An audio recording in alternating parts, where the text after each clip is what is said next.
Bu gece hakkında da Resulullah sallallahu aleyhi ve sellem ne buyuruyor? Men kâme leyletel kadri imanen ve ihtisâbe. Ne demişti Ramazan başında? Men sâme Ramazan imanen ve ihtisâbe. Burada ne diyor? Men kâme leyletel kadri imanen ve ihtisâbe. Ne dedik?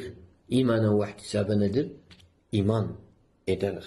Bu gecenin faziletine, bu gecenin muhakkak olduğuna, bu gecede işte neler olur? Melekler iner, Allah affeder, mükafatlar zu'uf artırır, kat kat artırılır. Bunlara inanarak bir de ihtisaben. İhtisab ne demektir? Bunun meşakkatini Allah rızası için dayanarak. Yok gösterişsin, yok işte ne yapalım insanlar kalkıyor, camiye gidiyor biz de gidelim demezler. İhtisaben. Bunu Allah rızası için, sadece Allah rızası için ne yapacağız? Yapacağız. O zaman ne olur? Aynen Ramazan müjdesi gibi. Ne diyor Resulullah sallallahu aleyhi ve sellem? غَفَرَ لَهُ مَا تَقَدَّمَ مِنْ ذَنْبِهِ. Ondan önce ne kadar günah işlemişsen hepsi silinir. Kul hakkı hariç.